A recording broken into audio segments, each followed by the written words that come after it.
નમસ્કાર, હું હર્ષ રાઠોડ, ન્યૂઝ ગુજરાતમાં આપનું સ્વાગત છે। સમાચારની શરૂઆત કરીશું વડોદરાથી। વડોદરાની માંજલપુર વિધાનસભાની પેટા ચૂંટણીની વાત કરવામાં આવે તો હવે દિવસે ને દિવસે વધુ રસ વધી રહ્યો છે અને રસપ્રદ બની રહી છે। તો કોંગ્રેસ પાર્ટીએ પૂર્વ ઉદ્યોગ મંત્રી ભીખાભાઈ રબારીને પોતાના સત્તાવાર ઉમેદવાર તરીકે જાહેર કરીને ચૂંટણીઓમાં મોટો રાજકીય દાવ ખેલ્યો છે। ભીખાભાઈ રબારીએ લાંબા સમયથી કોંગ્રેસ સાથે જોડાયેલા અનુભવી નેતા તરીકે ઓળખાયા છે અને રાજ્યના ઉદ્યોગ મંત્રી તરીકે પણ તેઓએ સેવા આપી ચૂક્યા છે। તેમના અનુભવ અને રાજકીય પકડને ધ્યાનમાં રાખીને કોંગ્રેસે તેમને માંજલપુર બેઠક પરથી ચૂંટણીમાં મેદાનમાં ઉતારવાનો નિર્ણય કર્યો છે। ઉમેદવારી જાહેર થતાં જ કોંગ્રેસના કાર્યકરોમાં ઉત્સાહનો માહોલ જોવા મળ્યો છે। કાર્યકરો દ્વારા ભીખાભાઈ રબારીનું સ્વાગત કરવામાં આવ્યું હતું અને જીતનો વિશ્વાસ વ્યક્ત કરવામાં આવ્યો છે।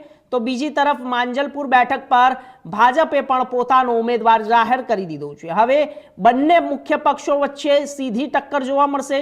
આગામી દિવસોમાં ઉમેદવારો જનસંપર્ક સભાઓ અને પ્રચાર અભિયાન વધુ વેગ મળવાની શક્યતા છે। હવે સૌની નજરે વાત પર છે કે મતદારો કોના પક્ષમાં જનાદેશ આપે છે અને માંજલપુર બેઠક પર જીતનો તાજ કોના સિરે બંધાય છે।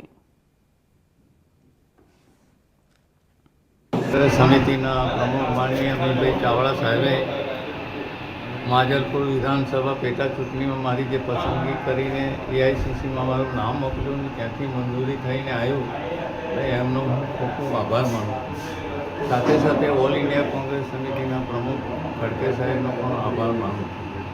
હવે જ્યારે મને તક મળી છે વિધાનસભાની અંદર ચૂંટણીની અંદર જનતા જનાર્દનને વિનંતી કરવા માંગુ છું કે ભૂતકાળની અંદર જે નવું જનરેશન આવ્યું છે એમને કદાચ ખબર નહીં હોય કે મેં એ અમારી સરકારો હતી માધવસિંહ સોલંકી સાહેબની અને અમરસિંહ ચૌધરીની સરકારમાં ખાસ કરીને વીજળી બાબતમાં દરેકના ઘરમાં વીજળી પહોંચે અને એમાંય ખાસ કરીને આ વડોદરા શહેરની અંદર એ વખતે 50,000 ઝૂંપડપટ્ટી વિસ્તારો હતા અને 100 રૂપિયાના સ્ટેમ્પવાળા 1.5 લાખ મકાનો હતા અને એમાંના ઘરમાં વીજળી પહોંચતી નથી અને તે વખતે મારી દ્રષ્ટિ ગઈ કે દરેકના ઘરમાં મારે વીજળી પહોંચાડવી અને જે પોલિસી મારી સરકારે અમરસિંહ ચૌધરીને કરી એના લાભ આપીને દરેકના ઘરમાં વીજળી પહોંચાડીને આખા ગુજરાતની અંદર કુટીર જ્યોતિ યોજના હેઠળ પણ મફત પોઈન્ટ પણ આપ્યો।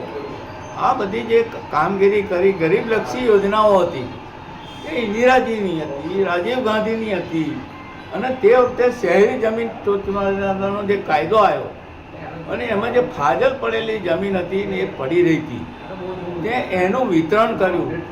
1 રૂપિયે ફૂટ 225 ચોરસ ફૂટની જમીનોના પ્લોટ મેં એ જમાનામાં આપ્યા છે। આ શહેરમાં એવા 10,000 પ્લોટને આપ્યા છે કે જેથી કરીને પોતે મકાન બનાવી શકે, પહેલો બીજો ત્રીજો માળ 100 વર્ષ સુધી ચાલે, ઘરનું ઘર મળ્યું મફતમાં। અને અત્યારે જે ભાજપની સરકાર આવી છે 10 માળ લગાવી દે છે, ઝૂંપડપટ્ટીને 10ના માળ પર પહોંચાડે છે ને એની નીતિઓ ખોટી છે, કાયદો રદ કરી નાખ્યો। એટલે ઔદ્યોગિક બાબતોનું પણ ઉદ્યોગ મંત્રી તરીકે જેટલી બધી જીઆઈડીસીઓ છે એ જમાનાની 182 જીઆઈડીસી ઊભી